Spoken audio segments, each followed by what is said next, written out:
Pada kesempatan kali ini kami akan membahas mengenai sejarah Janissary. Janissary, angkatan bersenjata elit Kekaisaran Ottoman yang paling ditakuti di Eropa dan sekitarnya selama berabad-abad. Selama akhir abad pertengahan, Janissary muncul sebagai salah satu kekuatan militer paling kuat di dunia. Janissary adalah pejuang paling terlatih yang pernah dilihat Eropa dan Timur Tengah sejak zaman Kekaisaran Romawi. Jumlah mereka mencapai 200.000. Setiap orang dari mereka telah dipersiapkan sejak usia dini untuk membela kepentingan politik Kekaisaran Ottoman yang sedang berkembang. Sebagian besar prajurit diambil dari rumah tangga Kristen di usia muda, masuk Islam, dan kemudian dipaksa berlatih selama bertahun-tahun. Janissary hanya setia kepada Sultan, meskipun pada dasarnya mereka diperbudak, namun mereka mendapat kompensasi yang baik berupa layanan. Tetapi militer Janissary mungkin juga memastikan bahwa pengaruh politik mereka akan terus menjadi ancaman bagi kekuasaan Sultan sendiri. Inilah yang akhirnya menyebabkan pembubaran pasukan elit, serta diikuti pemberontakan massal di awal abad ke-19. Sejarah Janissary dimulai pada abad ke-14, ketika Kesultanan Utsmaniyah menguasai sebagian besar wilayah Timur Tengah, Afrika Utara, dan sebagian Eropa. Kerajaan Islam tersebut didirikan sekitar tahun 1299 oleh seorang pemimpin suku Turki dari Anatolia, sekarang Turki modern, bernama Osman I. Di bawah kepemimpinan penerusnya, wilayah Kekaisaran Ottoman segera membentang dari sebagian Asia sampai ke Afrika Utara. Di antara penerus Osman adalah Sultan Murad pertama, yang memerintah Kekaisaran dari tahun 1362 hingga 1389. Dikutip dari BBC, di bawah pemerintahannya, sistem pajak darah yang dikenal sebagai devshirme, atau pengumpulan, dipungut di wilayah Kristen yang ditaklukkan oleh Kekaisaran Ottoman.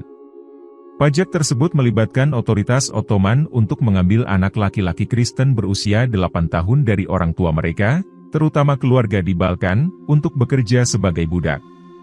Sementara banyak keluarga Kristen berusaha agar putra mereka tidak dibawa pergi oleh Ottoman melalui cara apapun yang memungkinkan. Namun didapati beberapa keluarga, terutama keluarga miskin, justru menginginkan agar anak-anak mereka direkrut.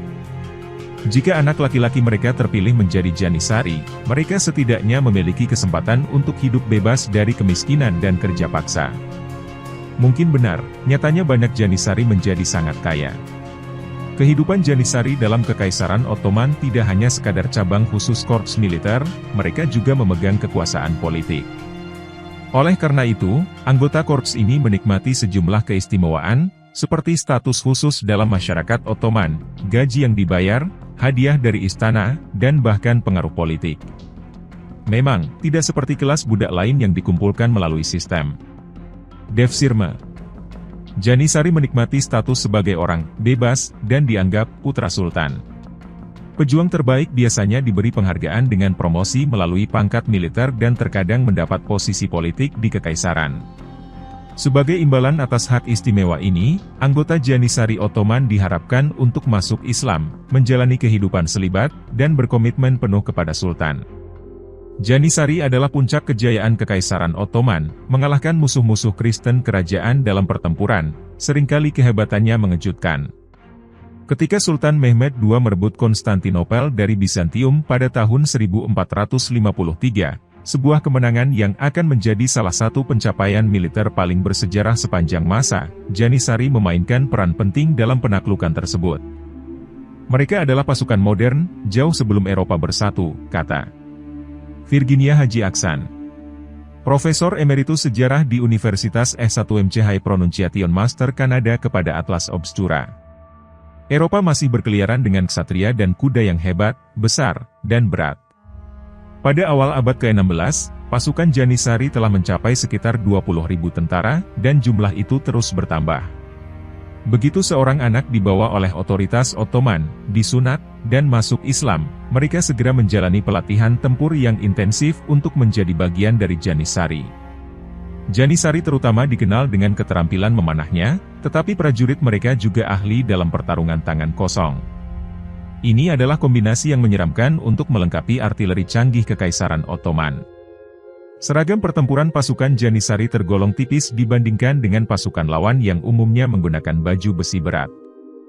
Hal ini menguntungkan mereka cekatan bermanuver di sekitar lawan. Selain peran mereka dalam jatuhnya Konstantinopel, Janisari mengalahkan banyak musuh Kekaisaran Ottoman lainnya.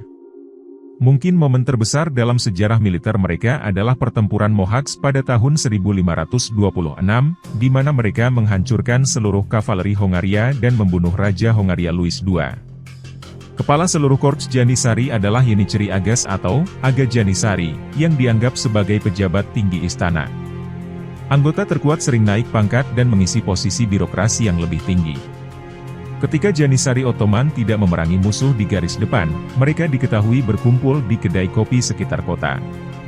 Atau mereka akan berkumpul di sekitar panci masak besar yang dikenal sebagai Kazan. Kazan adalah salah satu cara untuk membentuk solidaritas di antara para prajurit. Mereka menerima bekal makanan yang melimpah dari istana, seperti hidangan pilaf dengan daging, sup, dan puding kunyit.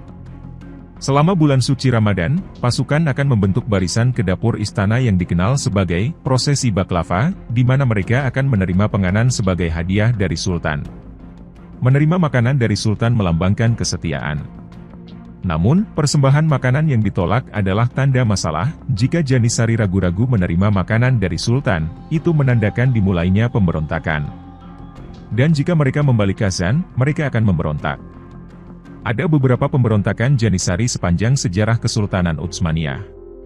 Pada tahun 1622, Osman II, yang berencana membongkar Janisari, dibunuh oleh tentara elit setelah dia melarang mereka mengunjungi kedai kopi yang sering mereka kunjungi.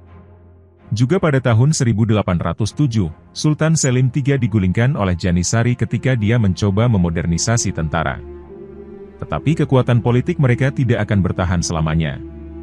Bab pisau bermata dua, Janisari adalah kekuatan kekaisaran sekaligus ancaman bagi kekuasaan Sultan itu sendiri. Pengaruh politik Janisari mulai berkurang seiring berjalannya waktu. Devsirme dihapuskan pada tahun 1638, dan keanggotaan pasukan elit didiversifikasi melalui reformasi yang memungkinkan Muslim Turki untuk bergabung. Terlepas dari pertumbuhan jumlah mereka yang sangat besar selama berabad-abad, kecakapan tempur Janisari mendapat pukulan besar karena kriteria perekrutan kelompok yang dilonggarkan, seperti penghapusan aturan selibat. Kemunduran Janisari yang lambat mencapai puncaknya pada tahun 1826 di bawah pemerintahan Sultan Mahmud II. Sultan ingin menerapkan perubahan modern pada pasukan militernya yang ditolak oleh tentara Janisari. Untuk mengungkapkan protes mereka, Janisari membalikkan kuali Sultan pada tanggal 15 Juni, menandakan bahwa pemberontakan sedang terjadi. Namun Sultan Mahmud II, mengantisipasi perlawanan Janisari, sudah selangkah lebih maju. Dia menggunakan artileri kuat Kesultanan Utsmaniyah untuk menembak ke arah barak mereka dan menumpas mereka di jalan-jalan Istanbul, menurut Aksan. Orang-orang yang selamat dari pembantaian itu diasingkan atau dieksekusi, menandai berakhirnya Janisari yang tangguh. Terima kasih sudah mengikuti video-video kami, jangan lupa share, like dan subscribe agar bisa selalu mengikuti update video dari kami.